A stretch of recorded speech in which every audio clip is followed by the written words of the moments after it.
পার্কে গার্লফ্রেন্ড এবং বয়ফ্রেন্ড বসে গল্প করতেছে। এক পর্যায়ে গার্লফ্রেন্ড তার বয়ফ্রেন্ডকে বলল, এই তুমি আমাকে কতখানি ভালোবাসো? আমি আমি তোমাকে সীমাহীন ভালোবাসি। তবে তাজমহল করছো না কেন? জমি তো কেনা হয়ে গেছে, তবে বানাচ্ছ না কেন? আমি তোমার মরণের অপেক্ষায় আছি।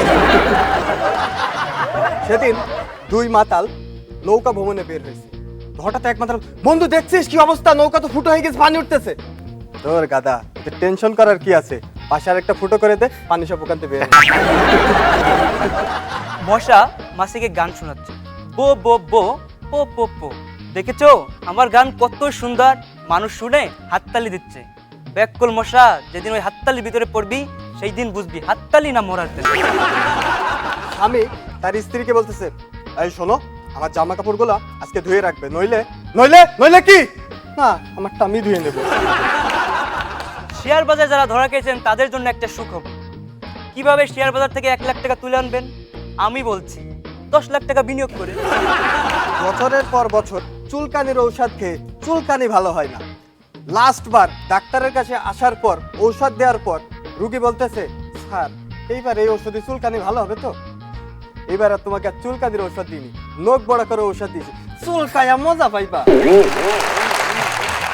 আমরা এখন জেনে যাব যে আমাদের এই দুজনের মধ্যে থেকে কে হবে বিজয়ী। ঠিক আছে, আমরা পেয়ে গেছি আমাদের বিচারকের যে সম্মিলিত রায়। সেখানে দেখা যাচ্ছে যে সৈকত সর্বমোট পেয়েছে 22 নম্বর এবং সোহেল সর্বমোট পেয়েছে 18 নম্বর। সুতরাং আমাদের বিজয়ী হচ্ছে সৈকত। সৈকতকে অভিনন্দন। পাশাপাশি কমেডি আওয়ারের পক্ষ থেকে এই পুরস্কারগুলো বিজয়ী সৈকত এবং বিজিত সোহেলের জন্য। সৈকত তোমার নেই।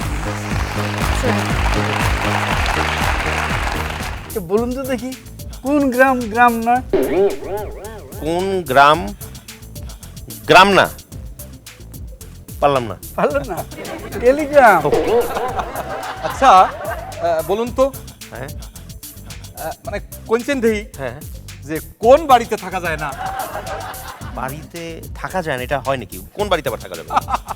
পারলেন না তো? না। আরে যাত্রা বাড়ি। আচ্ছা বলুন তো, কোন শাড়ি পরা যায় না? শাড়ি কিন্তু আবার পরাও যায় না। পারছি না। পারলেন না তো? না। মশারি। কোনচেন দেই কোন সোনায় গয়না হয় না? কোন সোনায় সোনা অথচ গয়না হয় না? এবার পারছি না। এই লক্ষ্মী সোনা, লক্ষ্মী সোনায় কোনো গয়না হয় না। আচ্ছা, আমি এবার একটা ধাঁধা বলি আপনাদেরকে, ঠিক আছে? বলবো? বলুন বলুন। বলি? আচ্ছা বলুন, ডিম আগে না মুরগি আগে? এটা তো খুব সহজ উত্তর, ডিম আগে। মুরগি আগে? কি বলছেন মশাই? আরে ডিম ফেটেই তো মুরগির বাচ্চা হয়, ডিম না হলে মুরগি আসবে কোত্থেকে? আরে মুরগি না আসলে ডিম আসবে কোত্থেকে? মুরগি আগে, ডিম আগে, মুরগি আগে। ডিম আগে। এক মিনিট। এই প্রশ্নের মীমাংসা আসলে এত সহজে হবে না।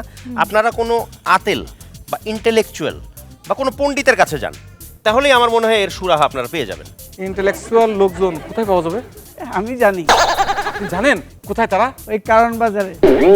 ওখানে অনেকগুলো টেলিভিশন চ্যানেল আছে। মাঝরাতে ওখান থেকে ইন্টেলেকচুয়ালরা জ্ঞান বিতরণ করেন। যেই মাত্র কোনো চ্যানেল থেকে কোনো ইন্টেলেকচুয়াল বেরোবে, আমি ওনাকে ধরে ফেলবো এবং জিজ্ঞেস করবো, ডিম আগে না মুরগি আগে? আমার মনে হয় আপনারা বরং ওই এলাকায় যান, ওই এলাকায় যান, গিয়ে ডিম আগে না মুরগি আগে এর উত্তর নিয়ে আসুন। ঠিক আছে, কিন্তু আমি বলে গেলাম ওই মুরগি আগে। না, আমার মনে হয় ডিমই আগে। আরে মুরগি আগে, আরে ডিম আগে, আরে মুরগি আগে। আরে ডিম আগে।